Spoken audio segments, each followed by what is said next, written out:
Ahí va. Ya, comenzamos. Ya. Bienvenidos y bienvenidas a la tercera fecha de este ciclo de conversatorio de Modatima Santiago. Este ciclo se enmarca en un proceso en vías al nuevo plebiscito que tenemos para elegir si queremos una nueva constitución, y principalmente se aboca en revelar y visibilizar los conflictos socioambientales que ocurren en la región metropolitana. Este día abordaremos principalmente el conflicto que se ha provocado ya hace varias décadas, producto a los proyectos inmobiliarios y su expansión en la precordillera de Santiago, el cual ha traído grandes impactos en la pérdida y degradación del bosque y matorral nativo que tenemos acá en Chile central, afectando directamente a la biodiversidad que habita en ella y trayendo directas consecuencias en el bienestar y calidad de vida de las personas. Es necesario mencionar que desde los movimientos sociales, y en particular desde Modatima, entendemos y defendemos al bosque nativo como un bien común natural, en el cual cumple funciones ecológicas elementales para el desarrollo de la vida y de los territorios.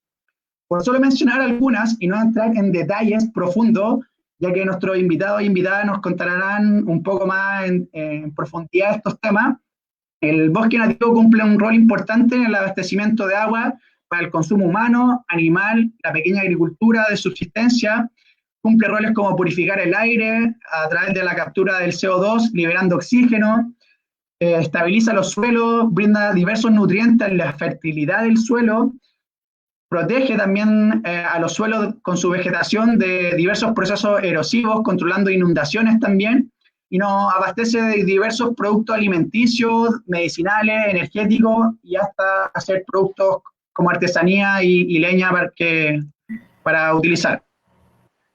Dentro de esto, el bosque nativo también posee una diversidad de paisajes que poseen una belleza única, brindan oportunidades para recreación ambiental, para hacer un turismo sustentable, y algo fundamental es que es parte de la identidad sociocultural de los distintos territorios de nuestro país, y en el mundo también.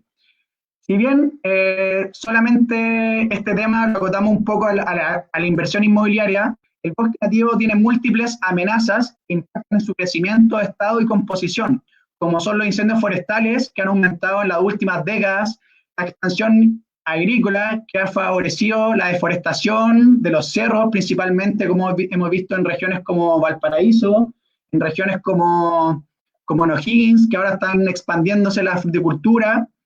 También vemos la sustitución del bosque nativo hace décadas por las plantaciones forestales.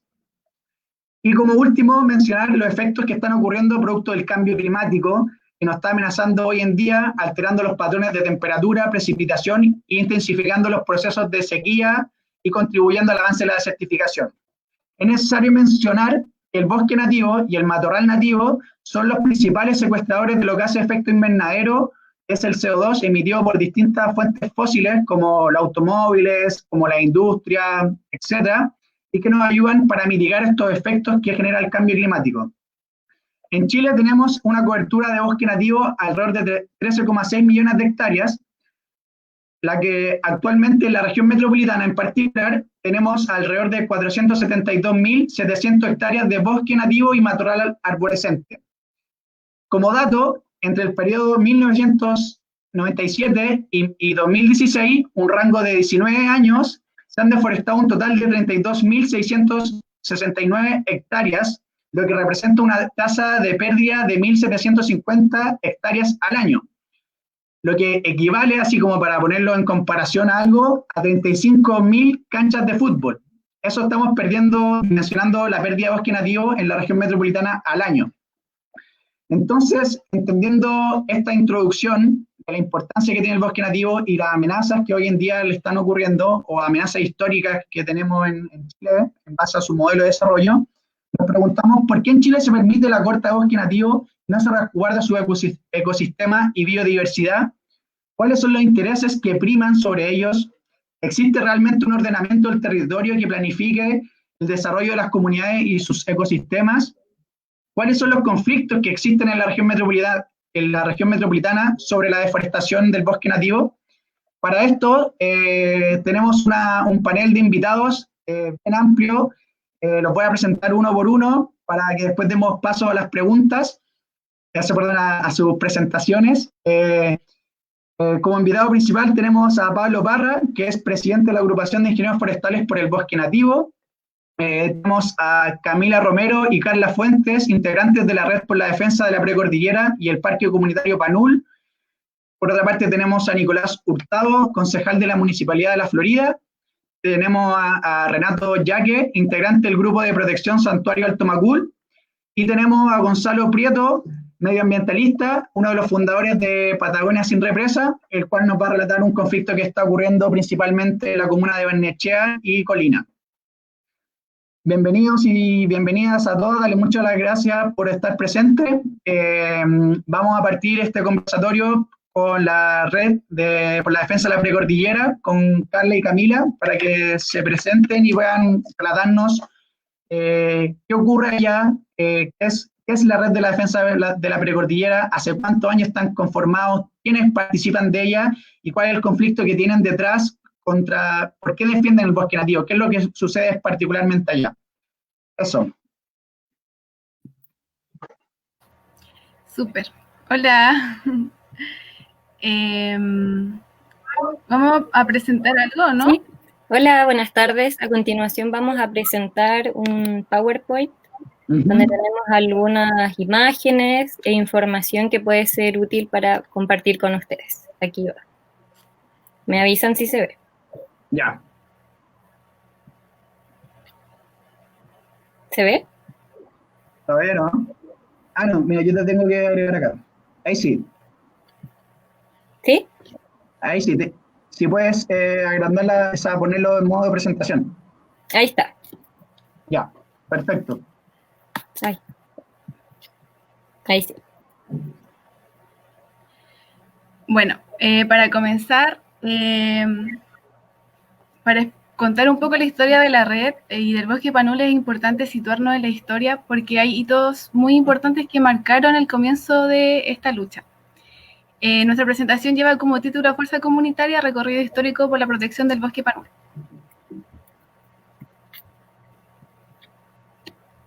Bueno, es muy importante también conocer cómo se ha ido desarrollando la presión inmobiliaria en el territorio, y para eso contarles que el año 68 el límite urbano llegaba en el Canal San Carlos. Como ustedes pueden ver en el mapa, el crecimiento urbano ha sido muy rápido y se ha generado de una manera muy potente en el territorio. La siguiente, eso. Un hecho muy importante que quedó en la memoria de los habitantes que estaban en ese momento fue la aluvión de la quebrada de Macul, el año 93, donde fue un desastre que el flujo llegó hasta las calles de Vicuña Maquena. Este hito marcó a los vecinos que se encontraban en ese momento, dándose cuenta que el territorio está vivo y que también este mismo territorio tiene sus propias dinámicas, en las cuales es una dinámica que es activo, que tiene sus movimientos, que tiene sus propios ciclos y que hay que tomar medidas en acorde a esto.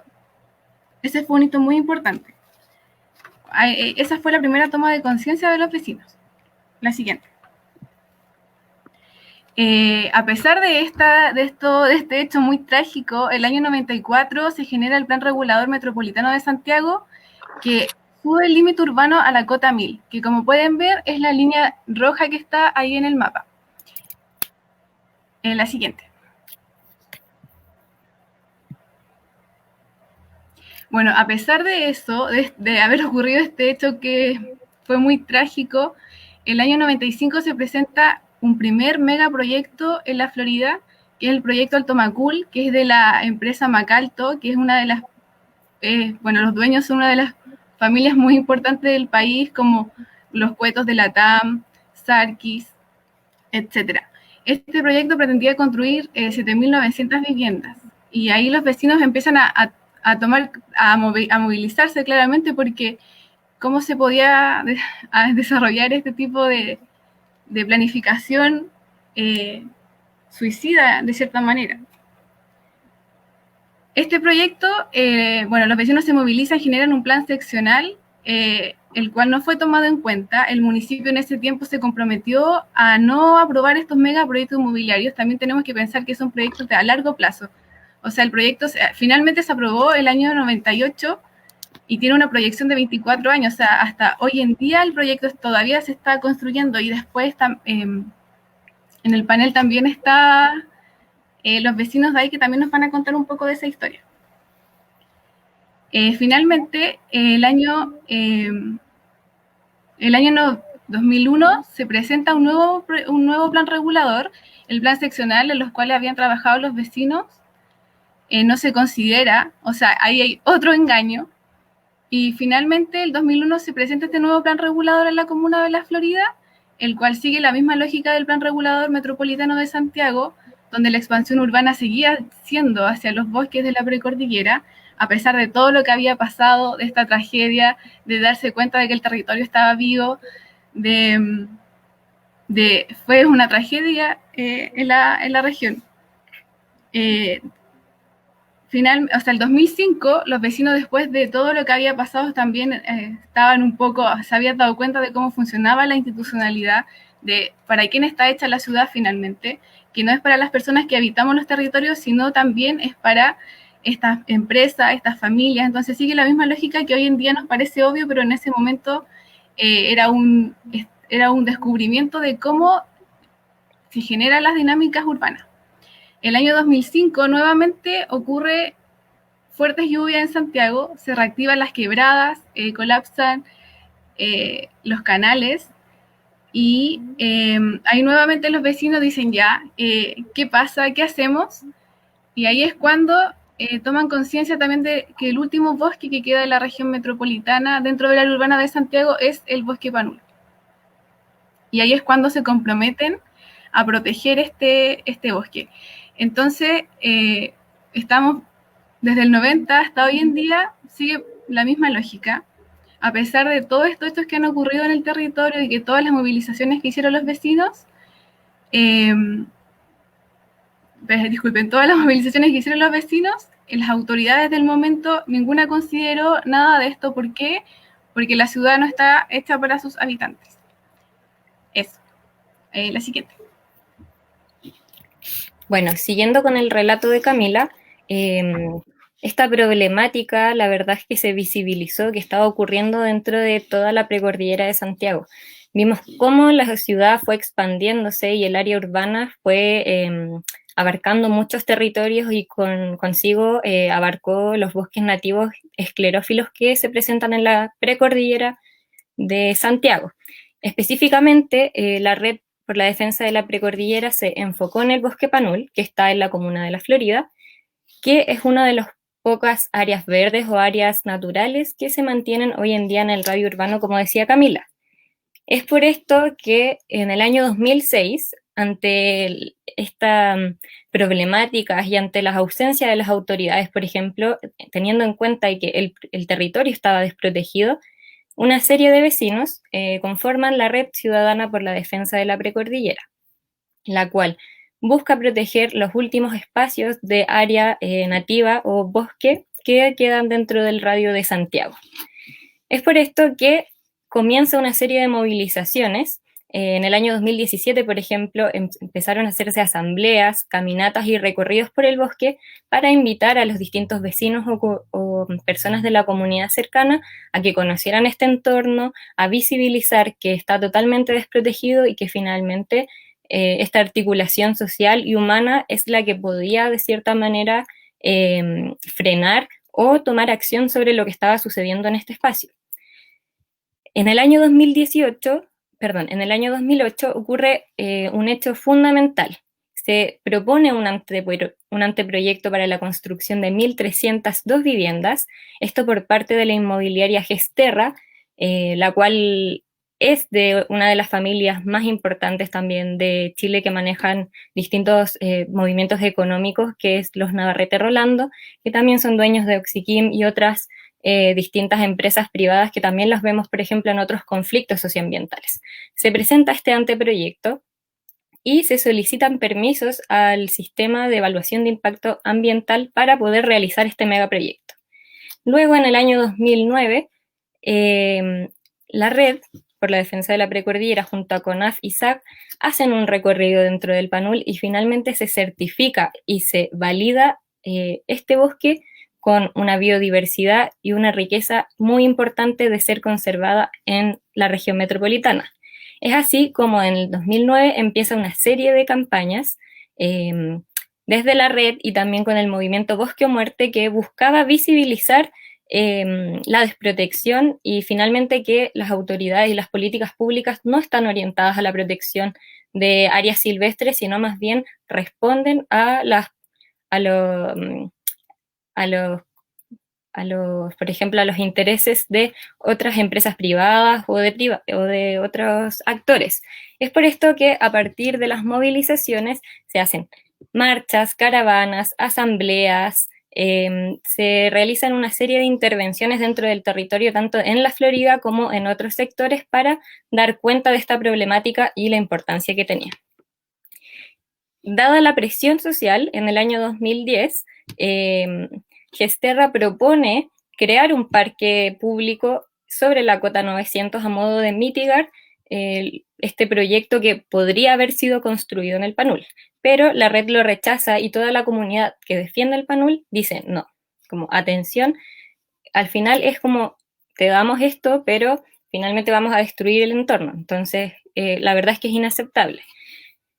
Es por esto que luego se expone este conflicto en la Comisión de Medio Ambiente del Senado, se aborda la problemática con distintos actores, tanto del ámbito público, del Senado, de la alcaldía, etcétera, y se somete de nuevo estos estudios de modificaciones, por ejemplo, al plano regulador comunal, para que hubiera una efectiva regulación dentro de este ordenamiento territorial que beneficie al Panul, porque claramente los intereses iban hacia otro lado.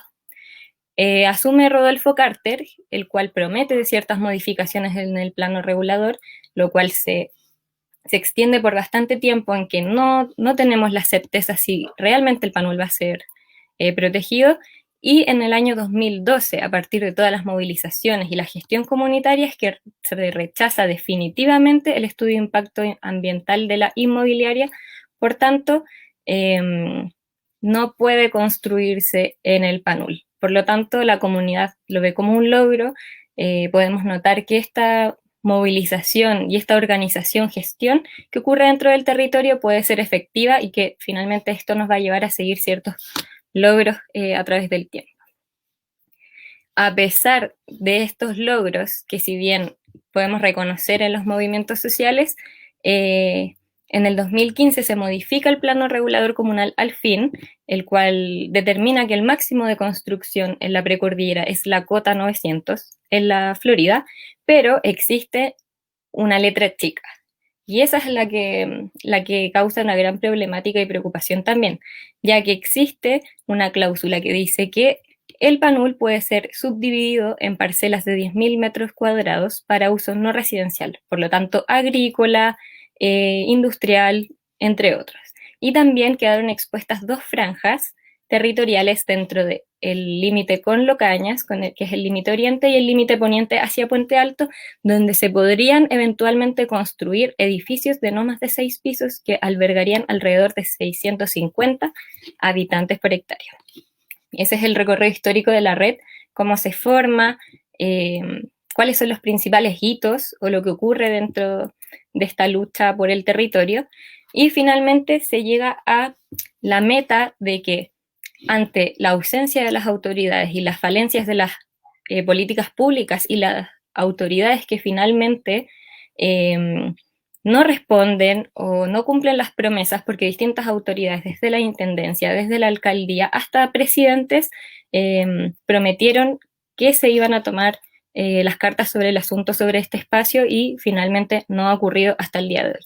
Es por esto que se llegó a la conclusión de que la mejor vía para proteger el Panul es la propia gestión de la comunidad que está a cargo, que habita este entorno, que participa, que lo gestiona, etcétera. Entonces, finalmente la red precordillera forma parte de este entorno que es Panul Parque Comunitario, se realizan, por ejemplo, labores de reforestación, educación ambiental, se celebra el Día del Patrimonio, el Día del Niño-Niña.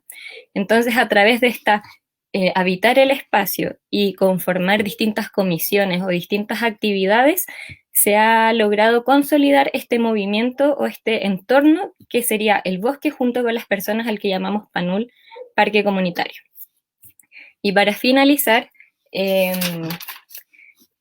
cabe destacar que hablamos de comunitario, pero finalmente, ¿qué es comunitario? Se preguntarán ustedes quizás.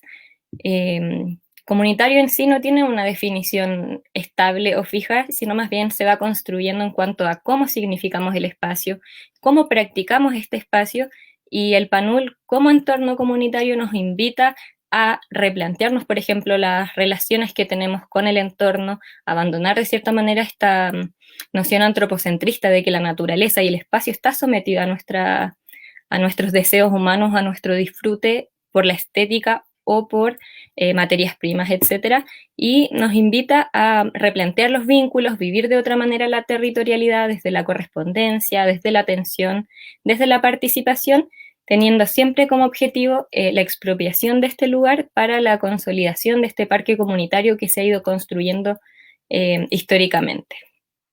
Eso.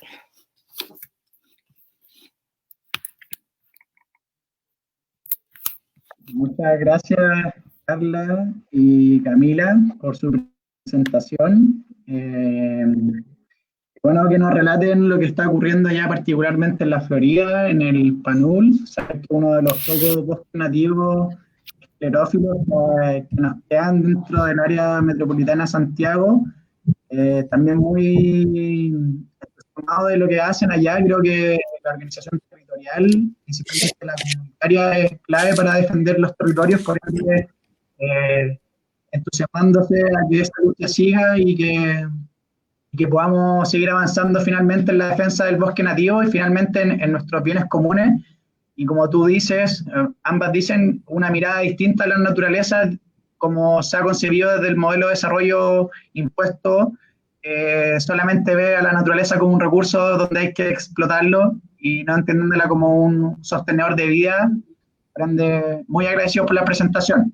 Ahora vamos a dar paso a Renato para que nos cuente también un conflicto en la misma comuna de La Florida con respecto a una inmobiliaria y un santuario que están formando que se llama Santuario Alto Macul. Bueno, Renato, te doy el pase para que puedas contarnos la experiencia que están viviendo ustedes como vecinos y vecinas. Hola, ¿cómo están? Un saludo a los panelistas y un saludo a la gente que está participando con nosotros. La verdad, yo soy un vecino de acá, Alto Macul, que ya vivo hace 16 años acá. Y bueno, desde que ya lo mencionaban, el año 98 partió, digamos, este proyecto por la constructora Macalto y la inmobiliaria Sinergia, y han ido pasando, digamos, una serie de acontecimientos, tanto desde el punto de vista... ¿Se escucha bien? Porque... ¿Aló? Ya. Sí, los acontecimientos han sido buenos. Desde que el año pasado, en octubre del 2019, un grupo llamó a un cabildo abierto para ver el tema específico de lo que pasaba con el santuario de Alto Macul. Se consolidó hasta este momento en 6 personas que estamos trabajando y que estamos tratando de ver la manera de hacer sustentable un requerimiento que es de todos, ¿ya? Que es estar en comunión, digamos, con lo que es el entorno y, por supuesto, ver y analizar y estar conscientes de todos los peligros que nos conllevan, tanto como vecinos y como sociedad, el tema de depredar y ser parte de esta depredación de los recursos naturales que tenemos. La inmobiliaria, en el tiempo que compré yo, todavía, digamos, era una cuarta parte de lo que al día de hoy está construido. Nos prometió a nosotros tener un santuario, un parque ecológico de libre disposición, exclusivo para los propietarios y en comodato, hasta por 25 años, para que nosotros pudiésemos disfrutar de este entorno natural.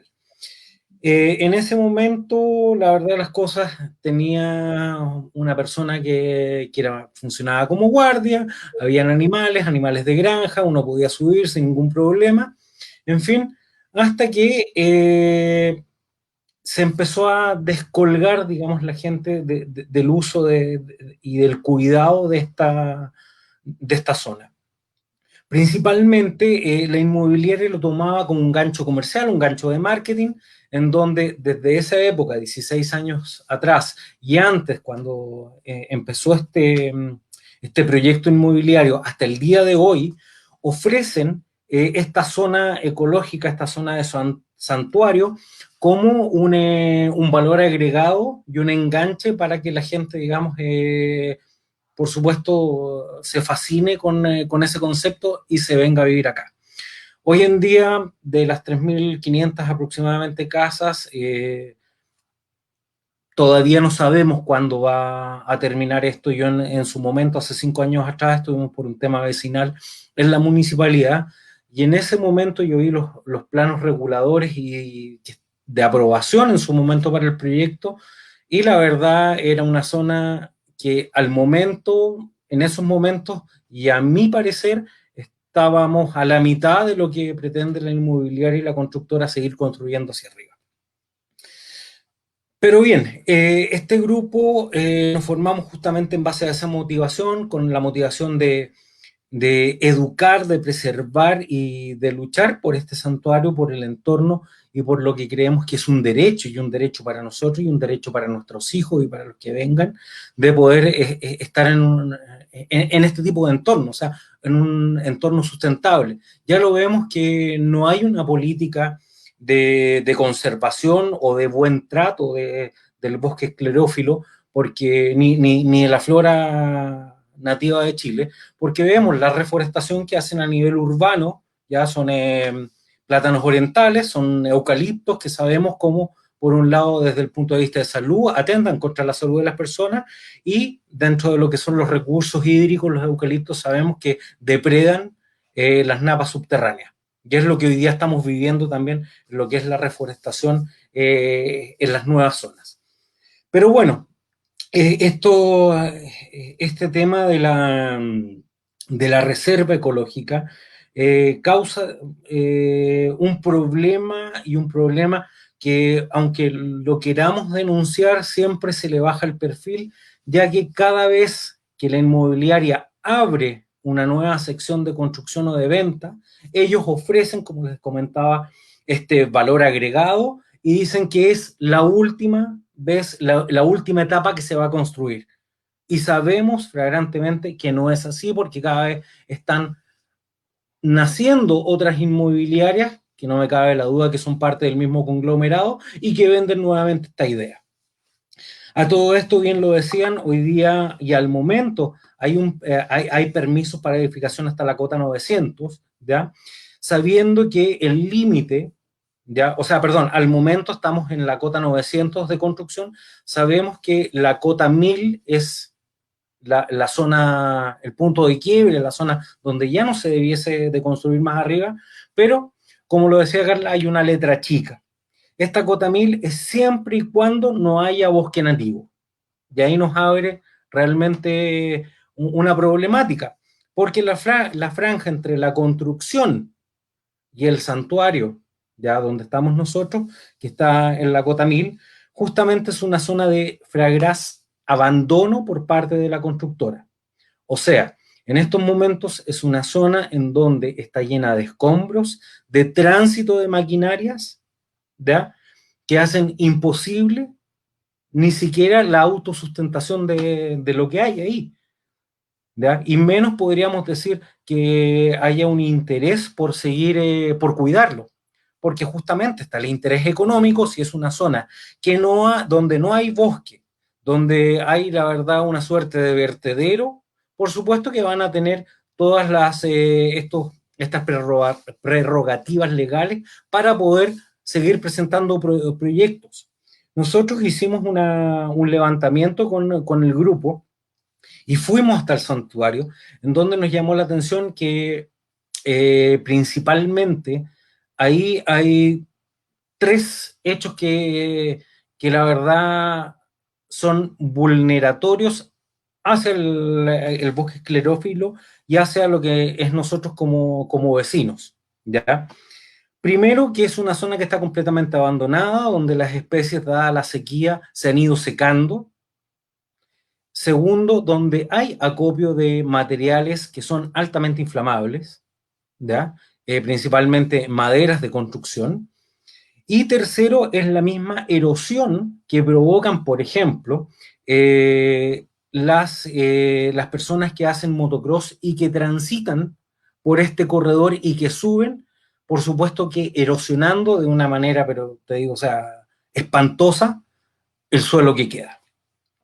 Finalmente se le suma la basura que de alguna manera es llevada por particulares y por supuesto también el riesgo, y ya hemos visto los incendios entre comillas casuales, porque según un grupo que se formó acá, que es el grupo de patrulla de emergencias Alto La Florida, que es un grupo de voluntarios que ven, digamos, todo este problema relacionado con los incendios forestales, ellos técnicamente nos dicen que es muy poco probable que estos incendios sean causados por situaciones naturales. Es decir, aquí hay una real conciencia de que hay manos oscuras tratando, digamos, de acelerar este proceso de deforestación.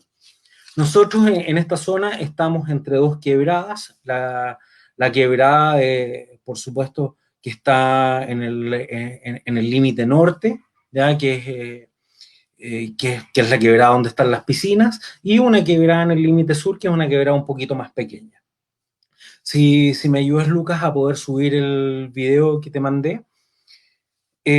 Acá recién yo creo que el ser humano y nosotros como pobladores vamos tomando conciencia cuando vemos imágenes y vemos el dolor y realmente el resultado de lo que nosotros mismos hemos hecho, que es justamente la depredación de los suelos, la depredación de la flora que hace, digamos, que se mantengan los suelos estables, estando, por supuesto, sometidos a, si bien una lluvia, con un fuerte torrente, tener y volver a vivir lo que es el riesgo de los aluviones, ¿ya? Con muy pocas zonas de fuga, digamos, por supuesto que el aluvión y el agua recorre y arrasa con todo. Ya. Dentro de eso, por supuesto que es uno de los problemas adicionales a esta deforestación y por supuesto la preocupación que tenemos porque no haya una cota para ponerle fin a esta depredación por parte de las inmobiliarias. Nuestro objetivo es hacer una zona de protección ambiental, una franja de santuario, en donde se considere también los riesgos que están en la falla de San Ramón, que sabemos que va desde el sector oriente de nuestro Santiago hasta el Cajón del Maipo. Y por supuesto es poder tomar ejemplos, como lo ha sido hasta el momento, de lo que es el grupo del Panul, ya que para nosotros ha sido un modelo a seguir.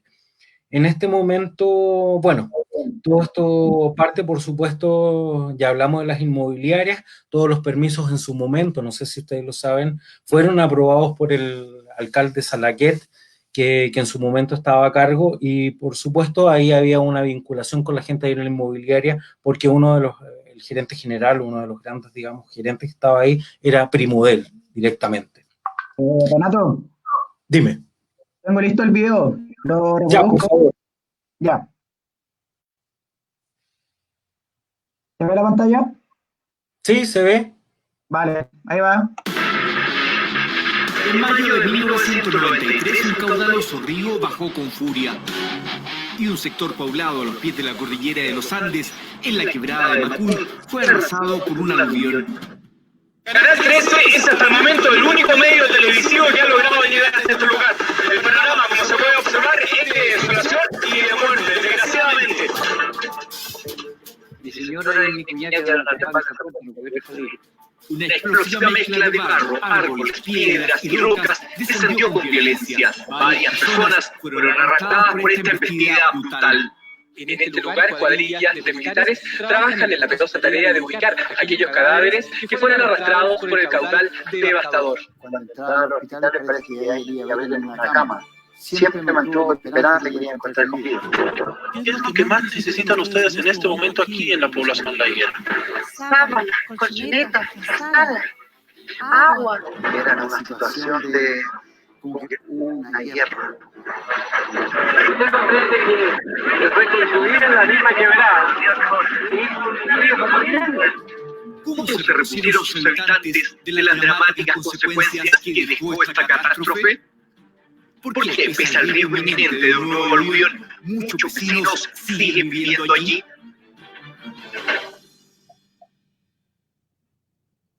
Muchísimas gracias. Bueno, eso es lo que estamos sometidos hoy en día y por supuesto en ese momento del aluvión había más bosque, había más un sistema de contención de los aluviones. No quiero imaginar lo que pasaría hoy en día. Sumado al riesgo de los incendios, sumamos el riesgo de la falla de San Ramón, en fin, estamos nosotros atentando en contra de nuestro mismo entorno, de nuestra misma seguridad.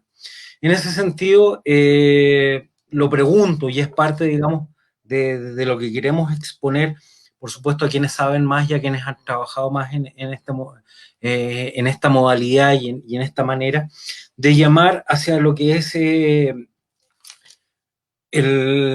una conciencia, tanto del gobierno comunal como del gobierno central, a necesitar mano dura para frenar esta depredación que no tan solo nos va a costar el bosque esclerófilo, sino puede llegar a costar más vidas de lo que ya lo vimos con el aluvión de años atrás. En ese sentido, uno de los sueños que tenemos, y lo hemos hablado, es poder pensar que en algún momento se pueda hacer un cordón vivo, ¿ya? Partiendo, digamos, por el santuario que hay en Peñalolén hasta llegar lo más al sur posible en la región metropolitana, protegido por las leyes, protegido como santuario, protegido por los gobiernos comunales y, por supuesto, por nosotros como los vecinos de acá del sector. Bueno, eso sería en base a lo que puedo exponer en estos momentos y de verdad agradezco la posibilidad de poder haber estado con ustedes y la posibilidad también de llamar a que nos unamos y a que nos puedan ayudar a poder ir creciendo y tener, digamos, las herramientas para poder tener tal vez visión de que este objetivo nuestro, tal vez este deseo de poder tener un cordón de bosque esclerófilo, en el oriente de nuestra comuna sea una realidad. Muchísimas gracias. Gracias, Renato. Gracias por tu presentación, por relatarnos bien lo que ha sucedido ahí particularmente en Alto Macul.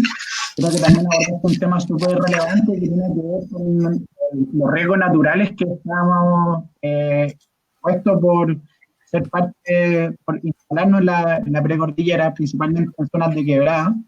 Esto es una falta de comprensión tremenda dentro del urbanismo, de la planificación urbana y territorial que han tenido nuestras instituciones, que han permitido que finalmente se instalen y que el mercado finalmente tenga libre acceso finalmente a estos terrenos y puedan construir más proyectos inmobiliarios.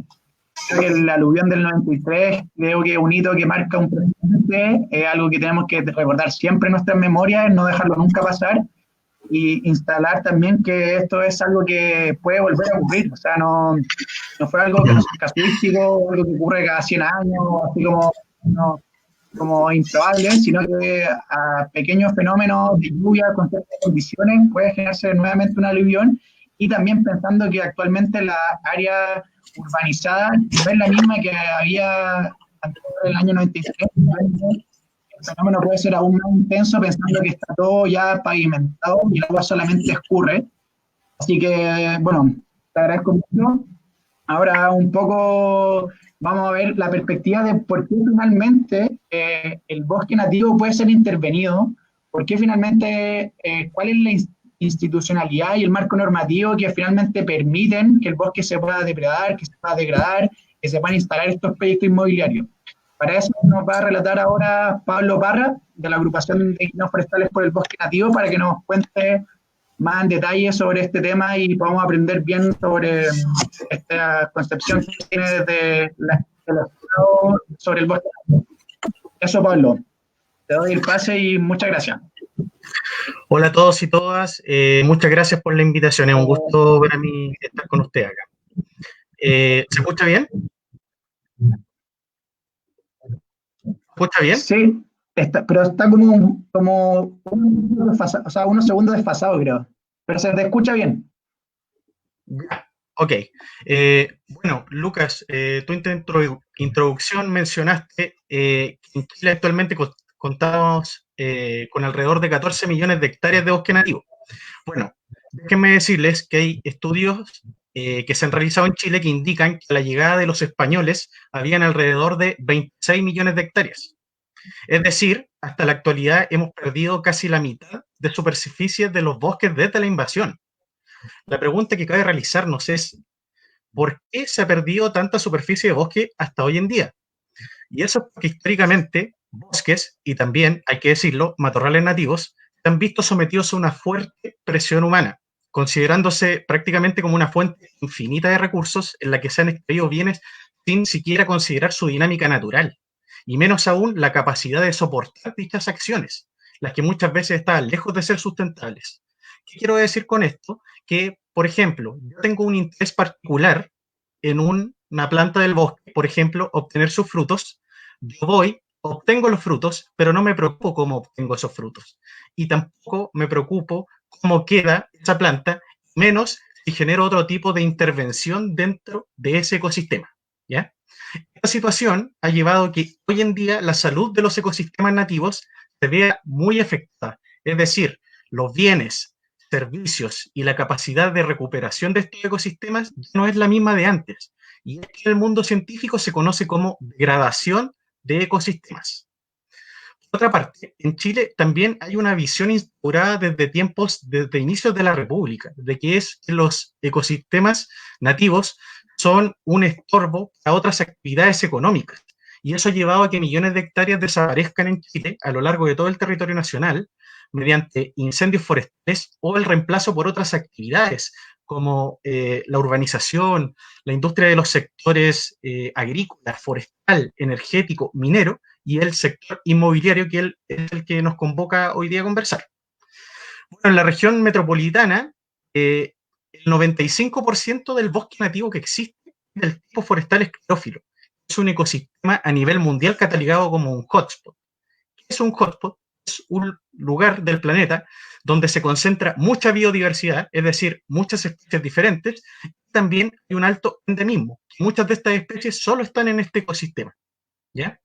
Sin duda que en la región metropolitana, que tenemos un 95% de nuestros bosques que son esclerófilos, somos muy afortunados en realidad, ¿ya? Porque tenemos un ecosistema que es valorado a nivel mundial.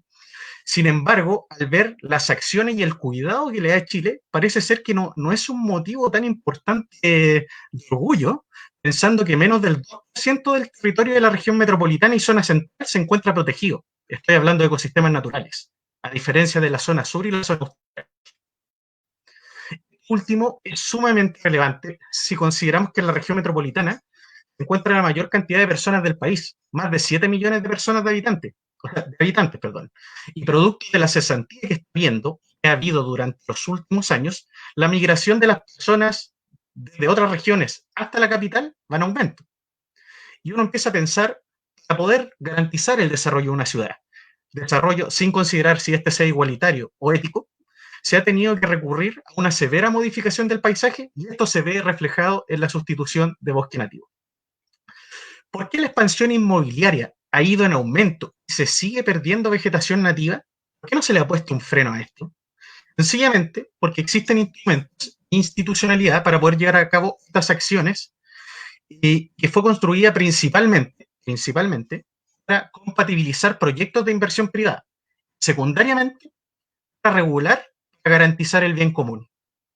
En este caso, existen instrumentos como el Plan de Manejo de Obras Civiles, que aprueba o rechaza CONAF, y es del que mucho se habla durante estos últimos años, y que permite corte de bosque a cambio de reforestar la misma superficie en otro sector, que es lo que exige la ley 20.283, que esa es la ley de bosque nativo.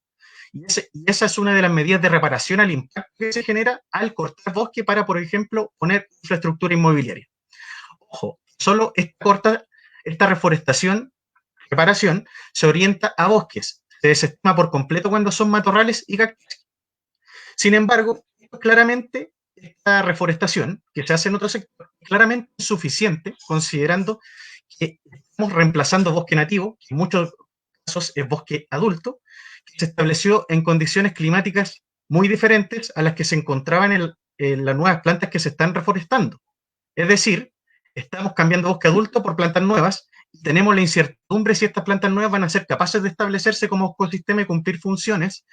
Es los efectos del cambio climático incluso están afectando a especies del bosque esclerófilo, que se destaca por su bajo consumo de agua. No obstante, también cabe señalar que este último es un instrumento de ejecución solamente. Es el organismo previo a la revisión de este tipo de proyectos del Servicio de Evaluación Ambiental, organismo que se vincula a la Ley de Bases Generales del Medio Ambiente, que se orienta en la protección de algunos componentes territoriales, sin considerar la intervención de efectos o impactos que puedan producirse a largo plazo, y menos contemplar el cambio climático o el avance de la desertificación como una variable latente de preocupación. Por estas razones, este servicio ha sido sumamente cuestionado por diversos proyectos que ha aprobado a lo largo de Chile, y eso lo podemos ver a través de las redes sociales. Si se fijan, la función de aprobar y rechazar recae en dos servicios ambientales que he mencionado hasta el momento: el Servicio de Evaluación Ambiental y también en la CONAF. Sin embargo, se rigen en un marco de ley sumamente permisivo, lo que no es serio para un país de la OCDE. No obstante, también es prudente escalar este problema a un nivel superior. Ello la pregunta que hay que realizarse: ¿qué pasa con aquellas instituciones del Estado que se orientan o tienen responsabilidades, por ejemplo, con la planificación territorial? No colocan restricción a la expansión inmobiliaria que devora bosques, matorrales, terrenos agrícolas y humedales, que también uno de los ecosistemas que se ve más afectados por la expansión inmobiliaria son los humedales, digámoslo. El principal problema que estamos enfrentando en la región metropolitana, como también en otras regiones del país, es el nulo interés en el desarrollo de una planificación territorial que sea compatible con la naturaleza y la inexistencia de conceptos, instrumentos que hablen claramente sobre ordenamiento territorial y manejo integrado de cuencas hidrográficas. Cuando se deforesta bosque nativo para colocar, por ejemplo, 200 viviendas en espacios naturales, las que además ni siquiera tienen por objetivo sacar a las personas que viven en los campamentos, lo que se está haciendo es reducir la capacidad descontaminadora de las ciudades, en especial en aquellas declaradas como zonas saturadas de contaminación atmosférica, como lo son Santiago y Coyhaique. Se aumenta el riesgo de incendios forestales en cercanía de las casas, vegetación aledaña en zonas donde llevamos 10 años de periodo de sequía, entonces hay mucho material combustible. También hay riesgo de que se produzcan aluviones, como vimos en el video que nos mostraba Renato, ante eventos climáticos extremos. Perdemos superficie vegetacional que ayuda a infiltrar el agua cuando hay lluvia. Eso es algo sumamente relevante, por ejemplo, en sectores donde ha disminuido las precipitaciones más de un 50%, como en la región metropolitana.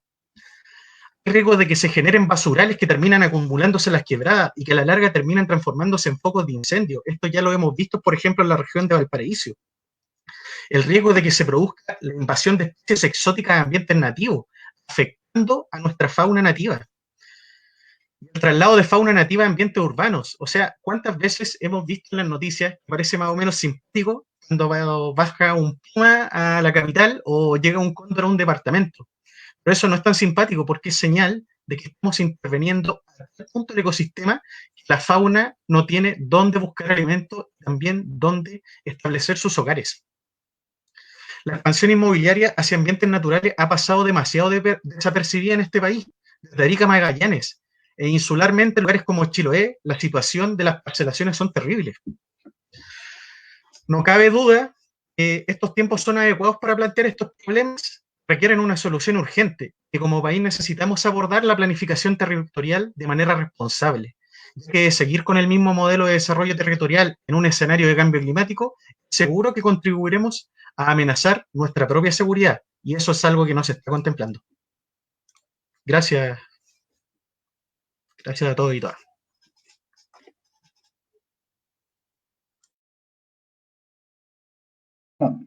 Ahí sí, estaba sin micrófono. ¿Se escucha, cierto?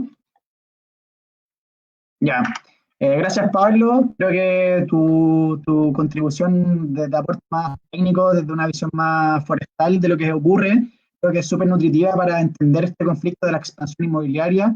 Creo que es algo esencial que tenemos que tomar en cuenta hoy en día, viendo el contexto del cambio climático y toda la amenaza que produce esta falta de coordinación y falta como de instrumentos que realmente nos ayuden a proteger el bosque nativo, esta falta de concepción como ecosistémica en la planificación territorial que no poseemos. Por ende, súper atingente todos tus comentarios y todo tu aporte desde esta visión más forestal, como decía. Bueno, ahora vamos a pasar a Nicolás. Nicolás es, como bien mencioné al principio, concejal de la Municipalidad de La Florida. Él nos va a dar un poco la orientación desde la perspectiva más municipal de cómo se ha dado este proceso, cómo el tema del plan regulador finalmente ha permitido esta expansión y orientándonos un poco también desde esta visión municipal, como bien mencionó. Nicolás. Sí. ¿Tiene una presentación o no? Sí, de hecho la acabo de compartir, ahí tú tendrías que ponerle el... Vale, ya ahí. Ya, perfecto. ¿Se ve ahora en pantalla completa o...? Sí. Perfecto. Bueno, primero que todo, muchas gracias por la invitación. Saludar a Modatima, también a todos quienes están componiendo este panel. Efectivamente, mi presentación tiene que ver más bien con un ámbito más relacionado con el tema de la concejalía y en especial, y qué bueno que haya calzado así en relación a la presentación de la Red por la Defensa de la Precordillera, con los últimos años, que ha sido en realidad lo que me ha tocado a mí vivir en mi rol de concejal, que es desde el año 2016. Entonces, como que creo que calza un poco perfecto dentro de lo que se ha estado exponiendo en este caso. Entonces, para ir un poco, hacer una pequeña introducción de por qué es importante reconocerle el rol que tienen las municipalidades en el proceso que se vive sobre la discusión que estamos teniendo sobre el avance de las inmobiliarias, sobre la protección a un bosque nativo. En primer lugar, hay que reconocer que la Ley Orgánica Constitucional de Municipalidades le entrega funciones privativas a las municipalidades en el sentido de la construcción, la urbanización, la planificación, la regulación urbana. O sea, con privativo quiere decir que en teoría no hay otros órganos que se meten en la situación comunal en este ámbito. Por supuesto que esto se hace en el marco de la Constitución, las leyes, el Plan Regulador Metropolitano, como se veía también en la exposición anterior, pero la privativa tiene que ver con que en la comuna la municipalidad tiene un rol que es único, exclusivo. Y así también tiene otros roles que no son privativos, pero que son en concordancia con otras administraciones del Estado u otros órganos, que son el tema del medio ambiente, la urbanización, la prevención de riesgo, para poder tratar de situar un poco en lo que estamos viendo acá como del tema plan regulador.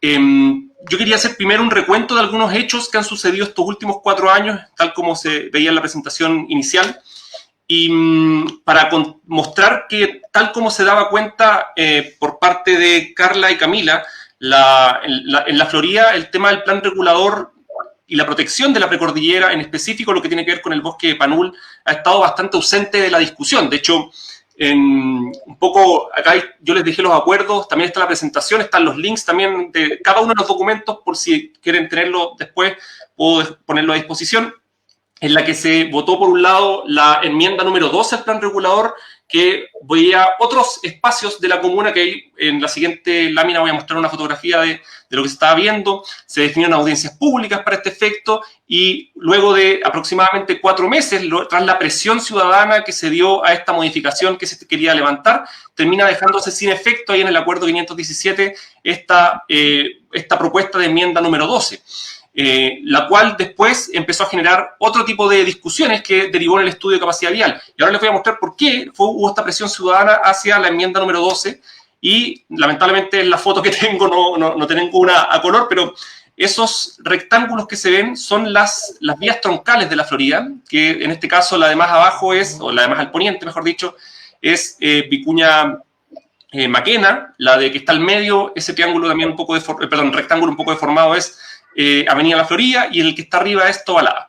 Y la propuesta de la enmienda 12 era justamente aumentar, en este caso, la altura máxima en un 20% y la constructibilidad en un 30% en todas estas franjas. Entonces, obviamente la ciudadanía dijo, chuta, acá claramente nos van a invadir las inmobiliarias, y fue bastante previsor de lo que iba a suceder a posteriori en la Florida, considerando la arremetida gigantesca que desde el año 2018, 2019 y en alguna medida este año, que este año estuvo bastante detenido por el tema de la pandemia, se dio en la comuna.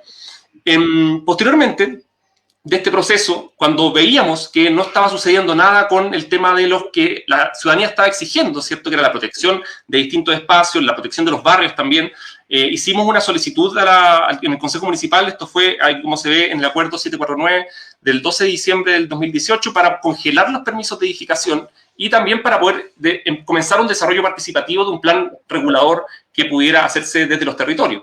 Eso obviamente fue rechazado por parte de, en este caso, la administración actual. Y luego la semana siguiente ellos salen con una imagen objetivo que es para una modificación del sector centro de la comuna. Y ahí viene todo este proceso que ahora se vio detenido por el proceso de la pandemia, pero que se encuentra un poco en dicha situación. Esta es la presentación que hicimos en ese entonces los 4 concejales de oposición que hay en la comuna de La Florida sobre, como decía, el congelamiento de los permisos de edificación, así como también una modificación al plan regulador comunal. Esta es la votación que se dio en ese entonces. Con esta votación, por ejemplo, nosotros logramos el objetivo, porque basta con 1/3 de los concejales para poder realizar una sesión extraordinaria, sesión que nunca se dio finalmente a cabo y que nosotros llevamos a la Contraloría y aún todavía está en veremos que eso tenga una resolución. Esta es la modificación que se propuso en la enmienda que les decía que sucedió el 19 de diciembre, que ahora está detenida por la situación de la pandemia. Ya entrando al tema más específico de lo que ha sucedido con la precordillera, con el PANUL, hay distintos elementos que han estado sucediendo este último tiempo en la Florida, y en específico lo paso a retratar con algunas imágenes para irme acompañando. La primera tiene que ver con, un poco en el marco de lo que se da en la primera exposición, que una presentación que realicé el 18 de enero, que tiene que ver con un acuerdo que se hizo por parte del Consejo Municipal el 23 de enero del 2015. O sea, yo lo hice pasado 2 años de esta situación. Bueno, yo no era concejal en el 2015, pero entrando a mi periodo, la solicitud número 33 que hago, es para poder ver qué sucedió con este acuerdo, que es unánime por todos los concejales y por el alcalde, en la que se decía dar inicio a la modificación número 11 del plan regulador comunal, que fue el compromiso para poder declarar la zona precordillerana como uso de suelo área verde. Esta situación aún es un acuerdo válido, nunca se rechazó, está dormido en los laureles y está ahí esperando que de alguna manera alguna administración simplemente la ejecute, porque ya cuenta con la venia, en este caso, del Consejo. También, bueno, otra situación que se dio fue cuando empezaron a entrar máquinas retroexcavadoras a la precordillera, que a mí generó un bastante revuelo, pero voy a empezar a avanzar porque creo que ya estamos un poco entrando al tiempo. La situación de la inmobiliaria Sinergia también, que es una situación que también ha estado, bueno, un poco lo planteaban también los vecinos que están viendo la situación del santuario, que este conflicto que tienen con la inmobiliaria y con las promesas incumplidas. Bueno, lo mismo también, por el otro lado, el sector de Santa Sofía también hacían exigencias sobre lo mismo. Hay algunas personas que están también participando en la Brigada Alto Florida, ¿cierto? Que, bueno, ellos levantaron una torre de CONAF por la protección de la precordillera, por los incendios, y no solamente la precordillera, porque esa torre tiene una visibilidad bastante grande, y desde la municipalidad no se le entregó el apoyo necesario para esto. ¿Y esto por qué creemos? Bueno, porque obviamente una de las posibilidades de poder construir en el PANUL, y que se veía muchas veces, era que eventualmente desaparecieran todas las especies que lo salvaron en un momento, como daba cuenta previamente en la exposición. De aquí voy llegando a las últimas fotos, que son, estas para mí son las más decidoras de cómo se muestra un poco los objetivos de esta administración, y es cuando el alcalde y la COFODEP, que es una corporación privada de administración municipal, hicieron un llamado público a las inmobiliarias para presentarle en un hotel en la comuna de Las Condes los puntos en los cuales las inmobiliarias podían venir y de alguna manera presentar proyectos en la comuna de La Florida. Y luego, en la siguiente semana, cuando ya tuvimos una fotografía de qué es lo que habían hecho, tuvimos acá un mapa en el cual la municipalidad les decía a las inmobiliarias: oigan, acá tenemos en todos estos puntos posibilidades de que vengan a construir, así que adelante. Ese es el nivel de relación que existe entre la Municipalidad de La Florida y, por supuesto, las inmobiliarias. En la consulta ciudadana de fines del año pasado, cuando se estaba discutiendo el tema constituyente, se hicieron algunas preguntas locales. Ahí nosotros pedimos que, por un lado, se hiciera un nuevo plan regulador que garantizara la participación vinculante, y por el otro, que se diera cumplimiento al acuerdo que les hice mención previamente sobre declarar la zona precordillerana con el uso de suelo área verde en el plan regulador. Obviamente, esta situación, no tengo el acuerdo acá, pensé que lo había puesto, fue rechazado por parte de la administración actual y también de los concejales de derecha. Entonces, no hubo ninguna disposición a que esto fuera preguntado a la ciudadanía. Para concluir, solamente con esto, los problemas del avance inmobiliario que tenemos hoy día son, al menos en este caso, estos tres que voy a mencionar ahora, que son: uno, la modificación número 9, que como se decía previamente, dejó entreabierta absolutamente la urbanización del Bosque Panul. Dos, el que en los últimos años ha disminuido enormemente los terrenos en la Florida, en el sector más céntrico, se podría decir, de la Florida, han destrozado barrios completos, y eso obviamente va a empezar a poner más presión hacia el sector precordillerano.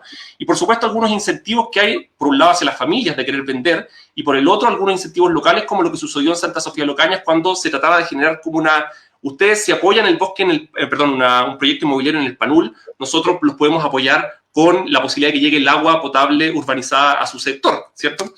Y por último, y esto es la parte central, y con esto sí que cierro, el problema son los incentivos político-electorales también, porque en definitiva acá hay una necesidad por parte de una autoridad municipal en particular de que, si tiene una comuna más poblada, y que obviamente se logra a través de tener muchos edificios en la comuna, es mucho más poder político electoral, porque el peso de La Florida, de Puente Alto, de Maipú, son obviamente mucho mayores que comunas mucho más pequeñas. Los invitan más a la tele, tienen mucho más visibilidad, etc. En segundo lugar, también te permite tener mayores ingresos. Y en tercer lugar, te permite tener un vínculo muy directo con el poder inmobiliario. Entonces, todas estas situaciones generan incentivos nefastos, y que al menos, no sé si me dará el tiempo para solamente, esta es la última planilla, de que yo creo que acá hay que ver dos carriles. Obviamente hay mucho más que podemos ver con esto, pero yo quise centrarlo en dos temas, que uno es, por un lado, en la discusión del derecho a la ciudad y cómo podemos lograrlo desde la óptica comunal y no desde o regional incluso, y no solo desde la óptica local, que muchas veces el problema tiene que ver con lo que está pasando en mi barrio, en mi manzana, en mi sector, y no desde la óptica de que acá somos una ciudad interrelacionada y que por supuesto podemos estar vinculados entre sí. Y el segundo, que creo yo que muchas veces se deja fuera de la discusión, o al menos creo que se ha dejado fuera de la discusión durante estos últimos años en este tema, y creo que cobra mucha relevancia, especialmente en el contexto preconstituyente en el que nos encontramos, es que el tema de la presión inmobiliaria, el tema del plan regulador, en general es un tema, es un tema absolutamente político, y por lo tanto también está situado dentro de los procesos de ciclos electorales. Y ahí es que al menos creo que hay que generar una apertura de que se puede caminar por ambos lados, en tanto el desarrollo del trabajo ciudadano, pero por el otro lado también en reconocer que los actores que toman las decisiones en este tipo de ámbitos son los intendentes, que ahora son actores electos, bueno, ya no se llaman intendentes, se llaman gobernadores regionales, los concejales, los alcaldes, los gobiernos, son los actores políticos que terminan tomando muchas veces las decisiones, y que hemos tenido la suerte de poder parar se ha tenido la suerte de poder parar algunos temas por procesos técnicos en base a lo que se ha estado generando por parte de lo que ha sido las organizaciones ciudadanas. Pero por el otro, creo que tenemos una enorme posibilidad de también proyectar estos cambios que ya se veía por parte de Carla y Camila, y también que creo que lo planteó en su momento que Renato, que es de poder avanzar hacia cambios un poco más profundos, de cambiar las cosas hacia adelante y no solamente defender posiciones. Yo creo que es una situación que estamos al debe. Muchas gracias, Nicolás. Muy buena tu presentación. Creo que son detalles como de gestión municipal, local, que no muchos manejamos, y como tú dices, gran parte de las decisiones pasan por esa instancia, y es muy importante que nuestras autoridades realmente gobiernen en base a los intereses que tienen las mismas comunidades y las defensas que ellos hacen de su territorio. Creo que este entramado político que hay detrás de la inmobiliaria y la autoridad electa es un tema muy delicado y el cual se pone en evidencia con estos temas, porque finalmente son las mismas decisiones políticas que permiten el avance, y creo que con tu presentación queda muy clara, así que te lo agradezco. Ahora vamos con el último invitado, Gonzalo Prieto. Él es parte de una defensa que se está dando ya en la zona precordillerana, en Farellones, en la comuna de Barnechea y en la comuna de Colina. Están peleando está peleando contra 4 proyectos inmobiliarios que se quieren instalar allá. Creo que es muy relevante lo que nos puede relatar él, un poco desde la perspectiva también de todo este lobby que ocurre entre inmobiliaria y autoridades, el sistema de evaluación de impacto ambiental también. Así que sin mayor preámbulo, Gonzalo, te doy el pase para que nos pueda relatar la historia y el conflicto que está ocurriendo allá en ese territorio. Gracias, Luca. Un abrazo a todas las personas que están en el panel, todos los que están conectados. Les voy a contar lo que yo definiría como una especie de película de terror que posiblemente engloba prácticamente todos los temas que se han conversado hoy día, pero tiene algunas singularidades por el tipo de territorio del que estamos hablando. Es un problema, además, que no está en este minuto en el tapete comunicacional o público, la gente no lo sabe mucho, pero sí está en una alta esfera a nivel político. Hemos logrado meter este tema, más bien no tanto comunicacionalmente, sino que trabajando muy fuertemente a nivel de la Contraloría General de la República, del Consejo de Defensa del Estado, con la Superintendencia de Medio Ambiente, con los alcaldes de ambas comunas. Y se van a encontrar con la presentación que les voy a hacer, como les dije, una película de terror donde vamos a encontrar proyectos por sobre la cota 1000, lo cual es bien impresentable y yo diría que son los primeros proyectos inmobiliarios sobre la cota 1000, con estudios de impacto ambiental rechazados, con subdivisiones ilegales y con una presión política impresionante. ¿Por qué pasa todo esto? Lo vamos a ver después, pero principalmente por el valor de las tierras que tiene ahí. Voy a proyectar, Luca, así que déjame aquí. Avísame cuando se vea, por favor. Ahí. ¿Se ve? Perfecto. Ponle ahí mismo, buenísima. Ahí sí, perfecto. Súper simple, una presentación rápida, tiene algunos tecnicismos que les quiero dejar como concepto, y esta presentación la he estado haciendo en algunas otras presentaciones que me han pedido. Yo ya llevo un año trabajando con esto, no represento ninguna ONG, comunidad, somos un grupo de vecinos, en realidad debemos ser unos 6, 7 vecinos que han logrado meter el tema, como les digo, a nivel de gobierno principalmente con los actores políticos. Y la presentación es principalmente protegiendo nuestros bosques. Y les voy a mostrar el lugar donde vivimos, porque aquí estamos hablando de todo un corredor biológico, que es el corredor biológico que recorre la zona de Colina y de Barnechea. No es muy conocido, en general la gente va a andar en bicicleta, hace trekking, hay gente en moto, pero nadie sabe bien lo que hay atrás, pero tiene un alto valor biológico. Y este es el tipo de lugar que uno se encuentra allá. Todos creen que Chicureo es súper seco, que no hay bosques. Bueno, les voy a desmitificar un poco eso.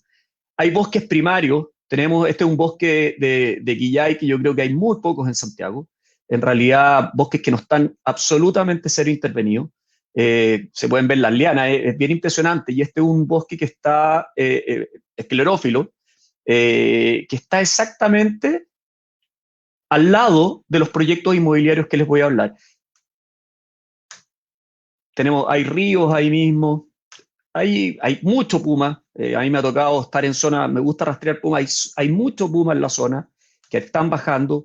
Es un lugar pero realmente espectacular, donde hay condoreras también que son maravillosas, que están prácticamente a 200 o 300 metros de los proyectos. Están muy cerca de este cerro que está ahí, que es el Cerro Chincolante.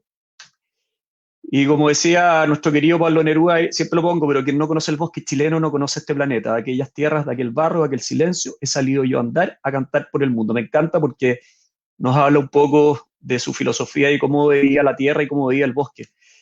¿Cuáles son algunas de las amenazas de nuestro bosque? ¿Qué es lo que yo me iba encontrando acá? Y le pongo proyectos inmobiliarios en zona de preservación ecológica, desarrollo o un problema medioambiental. ¿Qué es lo que es una zona de preservación ecológica? Esto es un nombre que no se me ocurrió a mí, es una definición normativa que está establecida en todas las regulaciones y parte porque en el año 94 se define lo que se denomina el Plano Regulador Metropolitano de Santiago. Esta parte es un poco fome, pero yo creo que es fundamental para entenderlo. Se hace todo un plano regulador en Santiago, en la región metropolitana, que regula lo mismo que han estado hablando los otros panelistas, dónde se puede construir, qué es lo que no se puede hacer, cuál es la cota, qué altura, dónde, cuándo, cómo. Bueno, en palabras simples, el PRMS define el uso de los suelos en la región metropolitana y los planos reguladores comunales deben aceptar todas sus disposiciones. Es bien especial porque los planos reguladores comunales, como estaban hablando, por ejemplo, en la Florida, tienen que estar siempre aceptando el PRMS. Está el PRMS por encima de cualquier plano regulador comunal. Por lo tanto, no pueden modificar el PRMS, sino que solo lo que les compete a la comuna en sí misma. Y dentro de este uso de suelo se definieron dos grandes áreas. El área urbana, que es donde están todos los proyectos inmobiliarios, donde están las casas, los edificios, lo que hemos visto, y está todo lo que se denomina el área excluida o restringida del desarrollo urbano. Bueno, el nombre lo dice por sí misma, excluida del desarrollo urbano. Dentro de estas áreas excluidas del desarrollo urbano están las áreas de interés natural y hay una subespecie dentro de las áreas de interés natural que se llaman áreas de preservación ecológica. ¿Qué es lo que es el área de preservación ecológica? Súper fome la lámina esta, pero bueno, la vamos a explicar igual. El área de preservación ecológica es lo que llamamos la cota 1000, que no necesariamente es una línea invisible que recorre la región metropolitana en ciertas alturas. En algún lugar puede estar en el 900, en otra en el 1000. Por ejemplo, en la zona de Colina, que es la zona donde estamos hablando también, está cercano a los 750. Va a depender mucho de dónde esté el corredor biológico, dónde estén los bosques. Estas áreas de preservación ecológica corresponden a aquellas áreas que serán mantenidas en estado natural, esto define el PRMS, para asegurar y contribuir al equilibrio y calidad del medio ambiente, como asimismo preservar el patrimonio paisajístico. En estas áreas se permitirá el desarrollo de actividades que aseguren la permanencia de los valores naturales, y esto es fundamental, esto es lo más importante, restringiéndose su uso a los fines científicos, culturales, educativos, recreacionales, deportivos, O sea, se puede hacer un colegio, pueden hacer un club deportivo, se puede hacer, no sé, un observatorio, en ningún caso un proyecto inmobiliario. No se pueden intervenir ni construir proyectos inmobiliarios en las áreas de preservación ecológica, que son lo que está por sobre la cota 1000. De todas maneras, cuando se acepta alguno de estos proyectos, cuando se presentan, por ejemplo, un colegio, tienen que presentar un estudio de impacto ambiental. Eso es obligatorio. No se puede intervenir en un área de preservación ecológica sin que se haga un estudio de impacto ambiental. Y además, muy importante, se definió que en las áreas de preservación ecológica no se permiten las divisiones prediales. ¿Qué significa eso?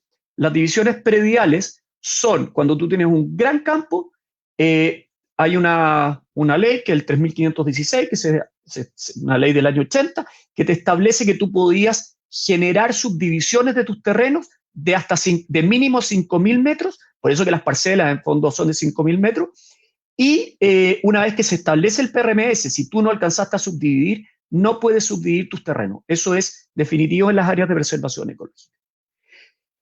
Adicionalmente al PRMS, en las áreas de preservación ecológica, está la ley 19.300, que son de ley de bases ambientales, toda la ley general de bases ambientales, que en su artículo 10 te dice que todas las áreas que estén colocadas bajo protección oficial, si es que son intervenidas o hay una ejecución de obras tienen que ingresar al servicio de evaluación ambiental. O sea, un área colocada bajo protección oficial, cualquier obra que se realice tiene que ingresar al servicio de evaluación ambiental. En este caso, la Contraloría hace muchos años ha definido que las áreas de preservación ecológica son áreas colocadas bajo protección oficial. Por lo tanto, si uno hiciera una obra en estos lugares, tendría que, además de lo que dice el PRMS, obligatoriamente entrar. Y en su artículo 11 te dice que además si es que está en un área protegida, tendría que además ingresar un estudio de impacto ambiental, o sea, no una declaración de impacto ambiental. O sea, dijimos, la cota 1000 no se puede intervenir, área de preservación ecológica, si tú construyes un colegio tienes que hacer un estudio de impacto ambiental, no se pueden hacer proyectos inmobiliarios, y cualquier obra que tú hagas en estos lugares, ajeno a esto, no sé, porque se habilitó un camino o algo, no, cualquier cosa, tendría que ingresar también un estudio de impacto ambiental.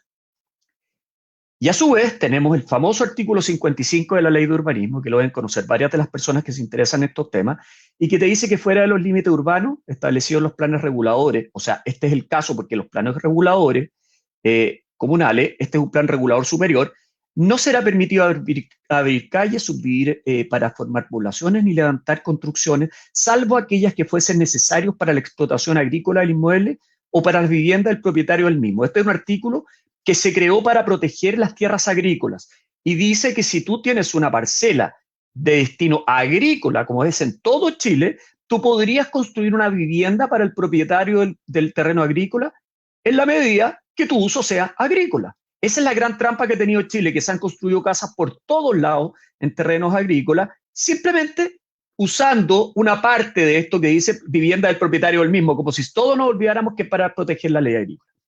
Este es un plano de la zona que estamos hablando. No sé si se ve el mouse, pero esta es la zona norte de Santiago. Y podemos ver que aquí está Barnechea. ¿Se ve el mouse, Luca? Se ve perfecto ya. Aquí tenemos Barnechea y aquí tenemos toda la zona de Chicureo, principalmente de Colina. Y toda esta zona de acá, aquí tienen todo lo que es el Cerro Manqué o el corredor biológico, se llama esto. Tiene un número incluso, que es el número 15, el corredor biológico de Colina-Barnechea. Si se fijan, es la única zona, todo está construido, acá también está construido, estos son cerros que vamos a ver un poco más adelante, y se ven así. Todo esto es lo que se define como área de preservación ecológica. Aquí la cota 1000, si ustedes la ven, es impresionante porque está marcada donde están todos los proyectos inmobiliarios. Por ejemplo, uno dice, y este pedazo acá, perfecto, porque la cota 1000 va por acá, el PRMS. Incluso que es el proyecto de Los Bravos, por ejemplo, es bien impresionante cuando uno ve, se nota que está, pero hecha hasta la última casa para aprovechar el último lugar. Este es un colegio que se llama el Colegio Craig House, que también tuvo que ingresar a un estudio de impacto ambiental para ingresar a este lugar, porque hasta aquí llega la capacidad del fondo de construcción. Aquí está, por ejemplo, un lugar que se llama Santa Martina, que está muy por sobre la cota 1000, y que es recreativo, y también tuvo que ingresar a su estudio de impacto ambiental. Entonces, estas tierras que están acá tienen un valor biológico muy grande, comercial prácticamente cero, y lo que están haciendo los proyectos inmobiliarios es tratar de tomarse estas tierras de alguna manera, buscando una fórmula, que ahí les voy a explicar, para desafectar la cota 1000 y tratar de avanzar y comerse en el fondo el límite urbano. Ahí se puede ver, estos son los proyectos. Tenemos el proyecto Chaguay, es un proyecto que son casi 500 hectáreas, La Cumbre son otras 500 hectáreas, y Mirador Piandino deben ser unas 300 hectáreas, para que usted tenga una relación. Todo Chicureo debe tener 1200 hectáreas, la zona de Piedra Roja, perdón, que es prácticamente estos tres terrenos, estos tres proyectos más otro que está atrás. Déjenme, aquí están las fotos de lo que estamos viendo. Estos son los bosques, esto es puro bosque esclerófilo. Aquí hay incluso especies protegidas muy fuertes, como son los guayacanes, los han botado. Y miren los caminos a 1400 metros de altura. Eso es el tipo de daño que estamos viendo entre medio del bosque. Eso ya está hecho. Ahí tiene una referencia, por ejemplo, aquí se ve la máquina. Esa máquina que se ve acá, para que tengan una idea del tamaño, es la dimensión de esto. Estos son los caminos que está haciendo la cumbre. Esta es una ladera norte, que no necesariamente porque sea, como dicen, pelada, va a ser una ladera muy importante, es un corredor biológico, por lo tanto se complementa con la ladera que está al frente, que era la ladera sur que vimos. Así están destrozando los cerros en áreas de preservación ecológica. Ya se han construido algunas casas que no tienen permisos de construcción todavía. Hay 2 de 8 que tienen permiso de construcción, que incluso están mal otorgados. Y yo les voy a tratar, cuando ingresar, voy a salir de acá, dejar de compartir. Ahí estoy. ¿Ahí me veo, Luca? Perfecto. Estos proyectos que les mostré ingresaron estudios de impacto ambiental, o sea, para que vean lo grave de la situación. Ingresaron al Servicio de Evaluación Ambiental, ingresaron un estudio de impacto ambiental y todos los proyectos fueron rechazados. El proyecto Chaguay no solo fue rechazado, cuando tú ingresas al Servicio de Evaluación Ambiental, tienes 3 posibles resultados: que te aprueben, que te rechacen o o que te devuelvan tus antecedentes por loco y te digan, ¿sabes qué? Esto tiene un término de resolución anticipada porque su proyecto simplemente no se puede hacer acá. Por lo tanto, aquí tiene su carpeta y se la devolvemos. Bueno, esta fue la condición de estos proyectos. Les devolvieron por resoluciones de término anticipado, tienen denuncias de tala ilegal de bosque, construcción ilegal de camino y subdivisiones ilegales. Ese es un tema más grave todavía que lo anterior desde el punto de vista urbanístico. Hubo un Ceremi que después terminó trabajando con los proyectos inmobiliarios, que quiso interpretar la norma legal, cosa que no puede hacer legalmente, y dio autorización a los proyectos diciendo que había un vacío legal y permitió que estos proyectos subdividieran los terrenos libremente. Y ese vacío que él permitió que se subdividiera, permitió que la cota 1000, cosa que nadie sabe, se subdividiera hasta Farellones y toda la zona de Peñalolén, y todo está subdividido en este minuto en terrenos posiblemente de 5.000 metros, porque este Ceremi le dio manga ancha a todos los proyectos y dueños de terrenos para que hicieran subdivisiones que son ilegales. ¿Por qué digo que son ilegales? Porque Contraloría, ante un oficio que le envía a la Municipalidad de Barnechea, establece que son todas esas subdivisiones ilegales, porque son posteriores al PRMS, e instruye al Ceremi a hacer anulación en 15 días de todas las subdivisiones, cosa que no se hizo. Y en este minuto pasan 2 años y administrativamente están aceptadas las subdivisiones. Y nos vamos a encontrar, que insisto, cosa que posiblemente muchos no saben, que toda la cota 1000 está completamente subdividida y lista para ser intervenida. ¿Cuál es el mecanismo que están usando? Porque ahora la pregunta es, ¿por qué pueden hacer esto con todo lo que he contado, Gonzalo? Bueno, porque el subterfugio que usan estos proyectos es que ellos son simples subdivisiones, que no son proyectos inmobiliarios. Eso es una sutileza urbanística. En un proceso urbanístico, cuando es muy distinto lo que es un loteo a lo que es una subdivisión. Una subdivisión es como que tú tienes un pedazo de tierra en el cerro, una parcelita, y te dicen, bueno, yo voy a habilitar una casita ahí para vivir y por lo tanto puedo construir. Pero distinto es una urbanización cuando tú tienes sitios, loteos, y tienes que urbanizar para poder construir. Como ustedes vieron, es evidente que esto es un proyecto inmobiliario, pero ellos disfrazaron la ley para demostrar que no son proyectos inmobiliarios, y el Servicio de Evaluación Ambiental les creyó, obviamente con una intervención política increíble. Aquí estamos hablando con intervención de la UDI muy fuerte. Estos son proyectos que hay mucha intervención por parte de personas de la UDI, lo tengo todo registrado, y finalmente se lograron los objetivos de subdividir, de evitar toda la parte, en el fondo, de los estudios de impacto ambiental, y apelaron a otro concepto, era que esta no era un área protegida. Dijeron que también había un vacío, que no es un área protegida, el área de preservación ecológica, y por lo tanto ellos podían saltarse los estudios de impacto ambiental y los dejaron botados. ¿Cuál es la gravedad y la profundidad de esto? Vimos todo lo de Banul, vimos que hay cosas acá, pero aquí creo que tú hablaste, no sé si fue Nicolás o quién habló, o tú, Pablo, de mirar esto como un todo. Aquí estamos peleando por proyectos individuales en distintas partes. El tema es que si la cota 1000 avanza, cualquiera de estos proyectos instala más casas o realmente es aprobado institucionalmente, la cota 1000 en 10 años desaparece completa. Vamos a tener casas construidas, no edificios, vamos a tener casas, que está el subterfugio de la casa del dueño del predio agrícola, por toda la cota 1000 completa. Por lo tanto, lo que logra esto es intervenir y tomarse y ampliar el radio urbano. Imagínense el valor comercial que tienen ahora todas estas tierras. Están vendiendo las parcelas en 20.000 UF, diciendo de nuevo que no son proyectos inmobiliarios, que no son áreas protegidas y que por lo tanto es un sitio que está ahí y vamos a construir una casa, y la verdad que no son una casa, son 1000 casas. Para cerrar, yo estoy muy avanzado con las distintas entidades, estoy muy avanzado con el Consejo de Defensa del Estado, con la Contraloría. Le estoy esperando un dictamen de Contraloría que me ratifica como estas áreas como área protegida, y sé que viene favorable, estoy muy seguro que viene favorable. Eso va a forzar a los proyectos posiblemente a tener que ingresar estudios de impacto ambiental.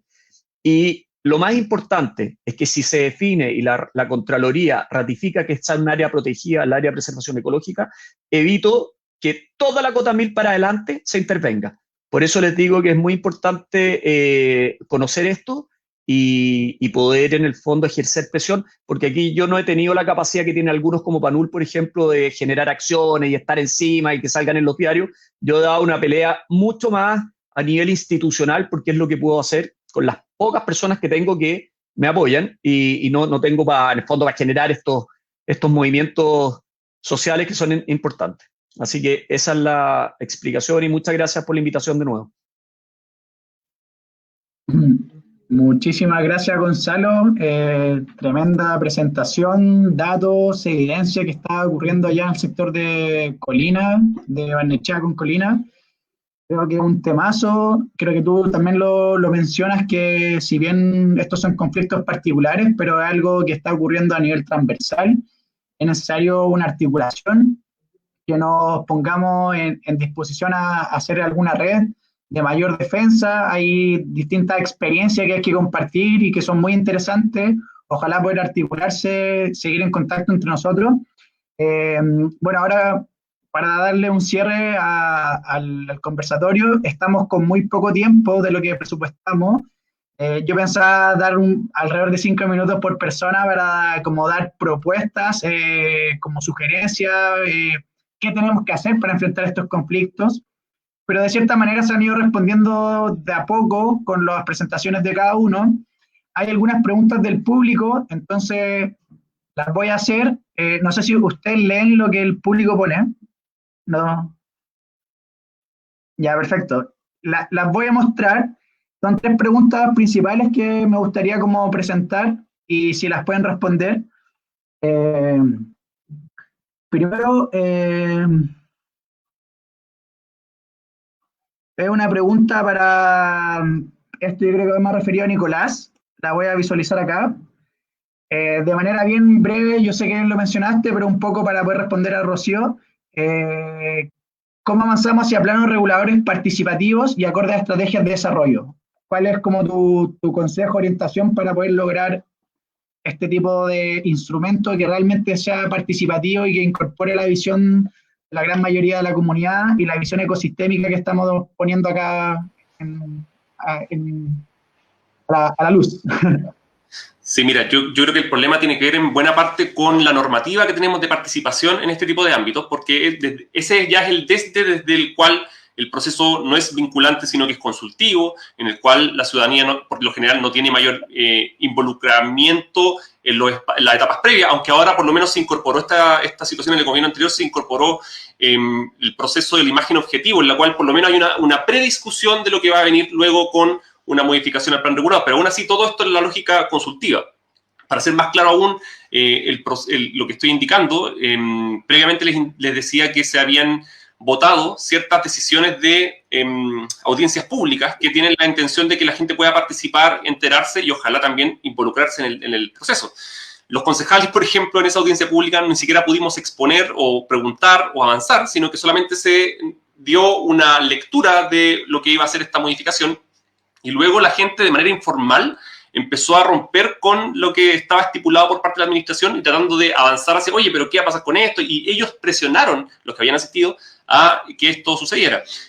Los horarios en los cuales se dieron estas discusiones fueron en días de semana, en horarios cerca de las 9 de la mañana. Entonces, obviamente, también impides la participación de la masa que en ese tiempo no pandémico le tocaba trabajar. También fue muy poco difundido. Entonces, yo creo que cómo se puede dar esta situación, por un lado, hay que cambiar la normativa, en que la normativa involucre a la ciudadanía de forma más vinculante, pero por el otro también las autoridades de turno tienen la posibilidad y la capacidad de hacer que los procesos participativos sean mucho más desarrollados, pero para ello va a requerir de la voluntad del alcalde de turno. Y eso normalmente lo que sucede es que los alcaldes de turno no dan cancha tiro helado para que la gente participe y para que la decisión de lo que la gente tome, en definitiva, sea respetada por parte de la autoridad de turno. Ya, muchas gracias, Nicolás. Hay una pregunta que yo creo que la podría responder Carla, Camila o Renato, quizás lo más breve, que tiene que ver con, ¿existe la posibilidad de convertir el Panul en un parque nacional? ¿O es una muy ilusa? Mi pregunta, más o menos, la experiencia que han tenido, que han visto esto, ¿cuál es la factibilidad o qué mecanismo? Bueno, que nos cuenten, se puede si se han dimensionado esto en su momento. Sí, respondiendo a la pregunta, creo que todos en algún momento hemos pensado en quizás articular un parque que abarque toda la precordillera de Santiago. Y la única forma en que podría llegar a ser efectivo este parque nacional es con la expropiación de este terreno. Mientras sea un espacio privado, no existe la posibilidad de intervenir más allá. Es por eso que se ha hecho tanto hincapié como en esta presión social o en esta movilización para tomar las herramientas de poder intervenir y gestionar este territorio de acuerdo a las necesidades tanto de la ciudadanía como del ecosistema en particular. Por otra parte, recalcar que teniendo en cuenta todo el contexto histórico y cómo se ha gestado esta política hacia la mercantilización de la naturaleza y hacia el propiciar el uso inmobiliario versus el comunitario o de la biodiversidad, es que se ha llegado a la conclusión de que la gestión pública finalmente no acompaña estos procesos de incorporación de la ciudadanía, como decía Nicolás, refiriéndome a lo de la participación, y finalmente se llega a la conclusión de que si un parque público o un parque nacional sería la solución más efectiva, entonces nosotros proponemos de esa forma el PANUL Parque Comunitario, que finalmente viene a reestructurar las relaciones y la forma en que se administran estos espacios, involucrando de manera mucho más activa a los sujetos que habitan o que conviven con este espacio cotidianamente. Entonces, la verdad es que teniendo en cuenta este punto crítico en que ya como esta legalidad no es funcional a los contextos actuales, es que hemos decidido como el consenso de que lo mejor sería articular un parque desde la misma comunidad, adquiriendo herramientas, por supuesto, para poder gestionarlo de la manera óptima. Como dice Carla, el tema, nosotros estamos, digamos, por la misma senda, como lo mencioné, lo que nuestro reflejo y nuestra guía en este momento es lo que está haciendo el PANUL, sin dejar de ver también lo que se mencionaba, un corredor ecológico de la región metropolitana, que sin duda es una necesidad, pero también está el tema económico. Por un lado, si son predios privados posibles de expropiar, ahí hay un costo que la verdad es exorbitante y no creo que el gobierno comunal quiera o pueda sustentar esos pagos a estos particulares. Ya. Camille, ¿tú quieres agregar algo? No sé si viste la pregunta. Yo creo que no nos está escuchando, pero bueno. Ya.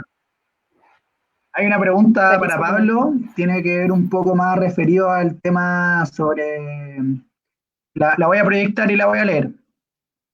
Pregunta, ¿existe alguna evaluación de las plantaciones efectuadas como compensación de acuerdo a los compromisos establecidos de los planes de manejo de obras civiles exigidos por Ley de Bosque Nativo y que aprueba la CONAF para la corta de bosque nativo?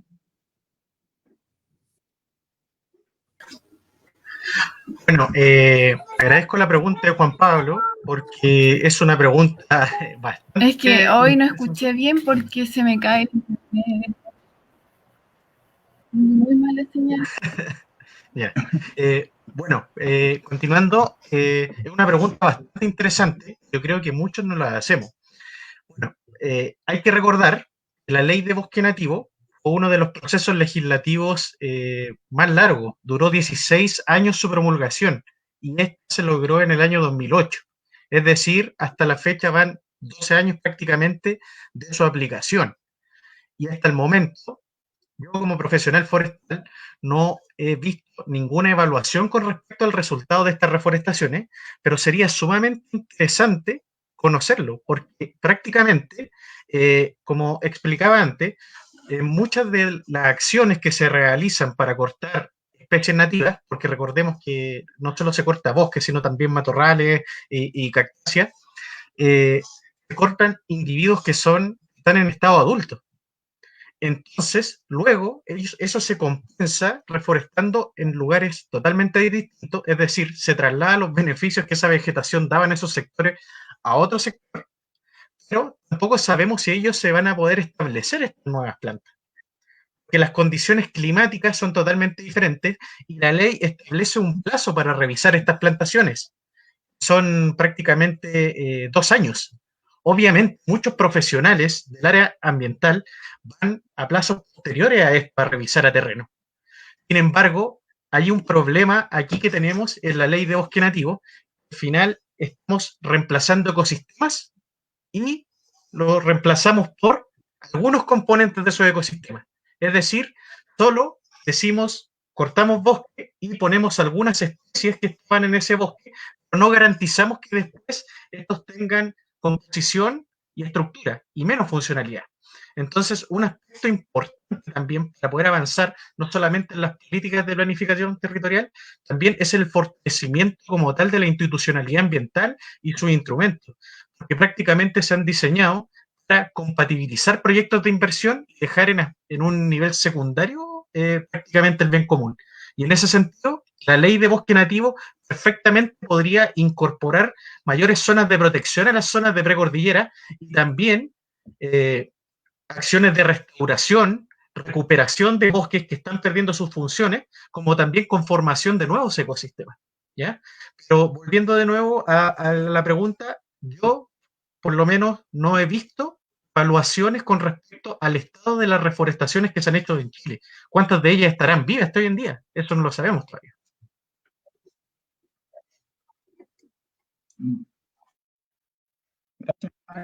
Es muy cierto lo que señala, no se tiene un conocimiento finalmente una vez que se hace esta reforestación, que muchas veces no se hacen en los lugares, como tú dices, que se reemplaza un ecosistema, solamente se lleva a reforestar o plantar árboles en un lugar alejado para justificar finalmente la pérdida de bosque.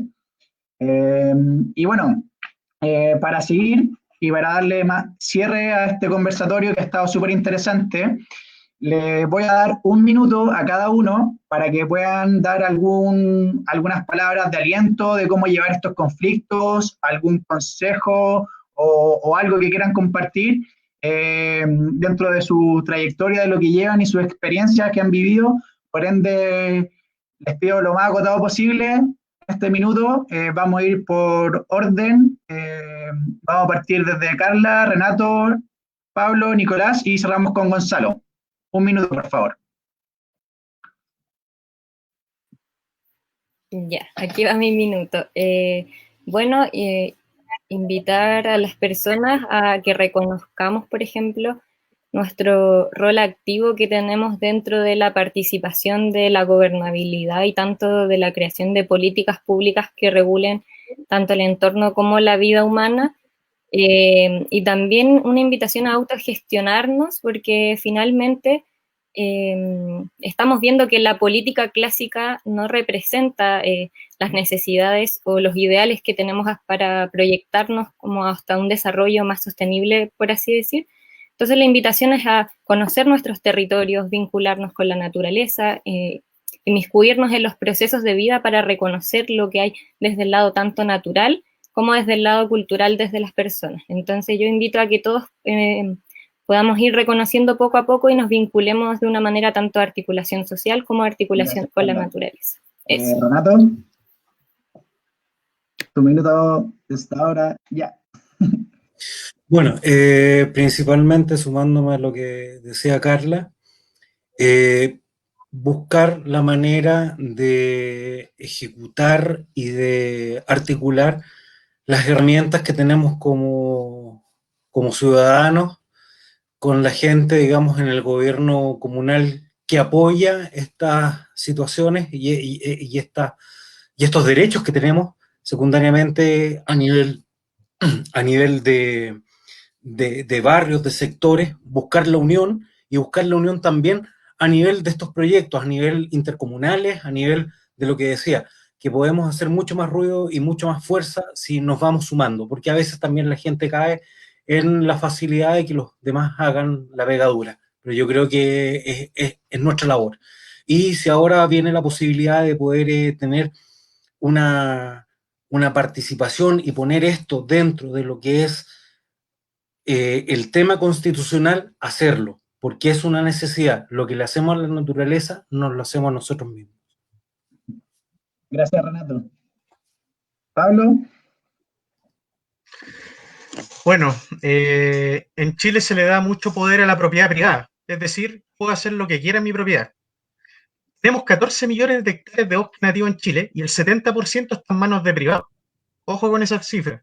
Por ello, desde la agrupación, desde la AIFBN, nosotros, con nuestra propuesta de un nuevo modelo forestal para Chile, insistimos con la urgencia de modificar la Constitución en aspectos que permitan valorar y proteger las funciones ecosistémicas de los bosques y otras formaciones vegetales para disminuir la vulnerabilidad de las personas, contemplando el ordenamiento territorial y también el manejo integrado de cuenca hidrográfica. Son dos conceptos que no pueden faltar en la discusión de la nueva Constitución. La naturaleza nos da todo gratis y la destruimos, y el modelo que abusa y nos cobra por todo lo mantenemos. ¿Qué clase de lógica es esa? ¿Ya? Eso no puede seguir. Los tiempos están cambiados y el cambio constitucional mediante el apruebo y la convención constituyente debe ser el gran paso para equilibrar el derecho de la propiedad en función de proteger el bien común. Y ese bien común en estos momentos es la naturaleza. Gracias. Muchas gracias, Pablo. Nicolás, te doy tu minuto. Muchas gracias, Lucas. Sí, primero pasar un dato que es sobre el video que se mostraba antes. Claudio lo escribió en los comentarios, que esto es mañana a las 3 de la tarde en Canal 13, si no me equivoco, para quienes quieran ver esta historia de lo que sucedió en la quebrada de Macul. Es bueno que ojalá lo puedan sintonizar.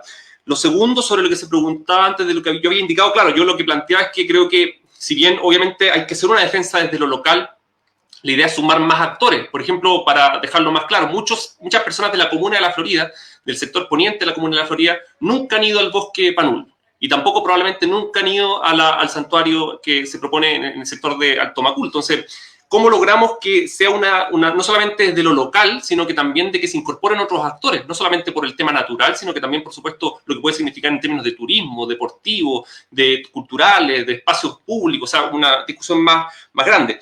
Y lo tercero, que con esto cierro, es una frase que a mí me quedó hace muchos años cuando participé en una actividad de la Red por la Defensa de la Precordillera, que es que ellos hablaban de cómo el agua, cuando un cauce de agua va bajando hasta que se encuentra con algo que lo detiene, y el agua cuando sigue bajando, empieza a acumularse agua y hasta que logra superar eso que lo detiene. Y ahí ellos lo que plantean era justamente este proceso de acumulación de fuerza que se requiere cuando estamos disputándole a sectores tan poderosos como las inmobiliarias y que además tienen sectores que muchas veces están vinculados por pagar sus campañas o pagar en otro tipo de situaciones a sectores políticos que también son inmensamente poderosos y que también, por supuesto, son los que están vinculados a la Constitución del 80 y que, tal como recién se indicaba, ojalá podamos enviarla al basurero de la historia a través de la prueba y de la Convención Constitucional el 25 de octubre. Muchas gracias por la invitación. Gracias, Nicolás. Y ahora, para cerrar, le damos el minuto a Gonzalo. Hola. No, muy corto. Dejar de nuevo la alerta para todos de que la cota 1000 está en riesgo. Esto ya no son temas locales, la cota completa, miles y miles de hectáreas están en este minuto a la vista de nadie en un proceso de riesgo para los próximos 5 años que se construya completa y no se va a parar si es que no hay un fallo definitivo esta semana, la próxima semana, que es lo que estamos esperando, respecto a la Contraloría y con el apoyo de la Superintendencia de Medio Ambiente. No lo hago como una alerta así, llevo años estudiando este tema, por lo tanto créanme que lo que estoy diciendo, y es muy increíble que nadie lo sepa. Y otro tema, que las inmobiliarias no tienen color político, acuérdense de eso, las inmobiliarias tienen un color verde nomás, no son rojas ni son azules, son verdes. Entonces, aquí da lo mismo el gobierno que esté, créanme, porque esto es transversal a todos los gobiernos. Por lo tanto, los problemas, créanme, que vienen de los otros gobiernos. Tengo todos los antecedentes, los CEREMIS de otros gobiernos, de estos gobiernos. Entonces, al final, aquí es un proceso que no hay que abordarlo desde la beta política, hay que abordarlo de la beta legal, de la beta instrumento de planificación territorial, y hay que ser súper conciso en lo que uno está pidiendo. Y es la única forma que a mí me ha resultado para poder entrar. más allá de los cambios que haya que hacer y todo, pero en el fondo lo que quiero tratar de plantear es que aquí la única forma que te escuchen las autoridades es con argumentos, si no, no te van a escuchar, porque el poder que tiene, la presión política que tienen atrás las autoridades es inmensa, inmensa. Créeme que me la dicen todos los días cuando trato de parar esto. Así que eso, ojalá que le tomemos el peso y me encantaría que ustedes se sumaran conmigo también para, en el fondo, como me dijo alguien por ahí, tratar de transmitirles lo que yo sé y aprovechar las cosas que ustedes también están haciendo, ¿ya? Buenísima. Gracias. Ya. Bueno, darle las gracias a cada uno de los invitados, a Carla, Renato, Nicolás, Pablo y Gonzalo. Muy agradecido desde Modatima su participación. Creo que esta es la lucha que tenemos que dar. Estamos por el buen camino, tenemos que reforzarnos, sensibilizar estos temas a la población que todavía no sabe, y no es porque no quieran o porque no quieran cuidar el bosque nativo, porque muchas veces no tienen el conocimiento o no les ha llegado el acceso a ello y han vivido bajo un molde de un modelo que lo hace mantenerse en un carril y no ver a su alrededor. Creo que estamos en un momento histórico, como se mencionó. El proceso constituyente es ahora, somos parte de ello, y todas nuestras demandas históricas y todas las necesidades que tiene la población chilena las tenemos que luchar en conjunto y articularnos. Así que muy agradecido. Se vienen más conversatorios para que nos siga la audiencia todos los viernes. El siguiente conversatorio va a ser el día jueves, porque el viernes es 11 de septiembre. El día jueves vamos a conversar sobre la sanitaria y la gestión del agua en la ciudad, para que nos sigan también. Y eso, agradecidos mucho por todo esto. Estamos con... Muchas gracias por la invitación. Que estén bien. Muchas gracias. Muchas gracias. Muchas gracias, que estén muy bien. Cuídense. Cuídense mucho. Buenas noches. Buenas noches.